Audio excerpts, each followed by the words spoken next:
This is a chemical entry suit. The Harrisonburg Fire Department has been in the hazardous materials business since about 1980, probably 81 or 82.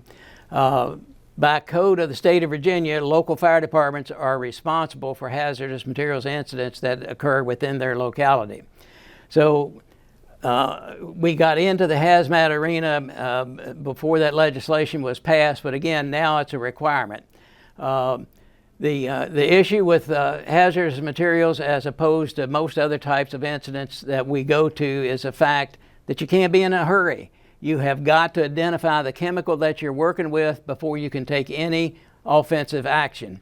If we go to a fire, we pull up to the fire, pull the hose off, the guys mask up, and they go through the door to put the fire out. If we go to a hazmat incident, we go to where the incident is, stay back 1,000 feet, and try to identify through binoculars the numbers on the tanker, the number on the trailer, so that we can look in some of our resource books and figure out what the material is. We cannot commit firefighters until we know what the material is, because we have got to equip them with a proper protective gear before we can send them into a vapor cloud, or before we can let them walk through a puddle of whatever the chemical happens to be. This is a butyl rubber hazardous material suit. It's one of the first ones that the city bought. The issue with anything is, in the fire service, we do everything by the buddy system. It's never one person going to do a job. He always has somebody with him, so it's always two people. With hazardous materials, if you commit a team to take either offensive or defensive actions, you commit two people, because again, you've got to have the buddy system. If something happens to me, there's somebody that'll drag me out. In addition to that, you have a backup team. So if something happens to both of us, there's still somebody to drag us out. And that backup team has to be dressed just exactly like the entry team. This suit cost the city $8,000 back in 1982. And not only did we have to buy one of these suits, we had to buy 4 of these suits, because you had to have the entry team with the buddy system, and you had to have the backup team.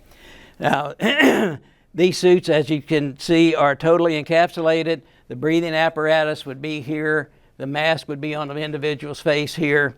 And it's just as bulky as it can be, and as heavy as it can be. We could also put them on an airline if we had enough airline, if we were close enough that we could work on an airline rather than the breathing apparatus. These suits had to be tested once a year. Every year you had to put air in these suits and just blow them up like a balloon and try to identify any leaks that are in this suit, and then you would patch them. There was a special patch kit for this. You can see here, this is a seam, and you can see all the seams have been sealed. This, again, was a butyl rubber suit. It was designed to be used for certain chemicals.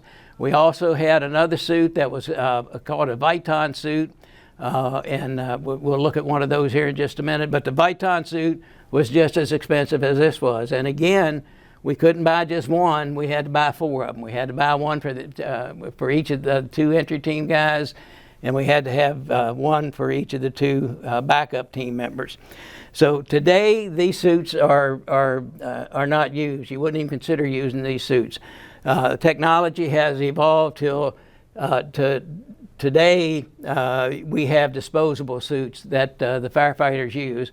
Now again, you still have to identify the chemical, and you've got to make sure that the suit that you're putting the firefighter in is compatible with that chemical. But the suits today are disposable. You take them off, you put them in a disposal bag, and it goes off to a hazardous waste dump.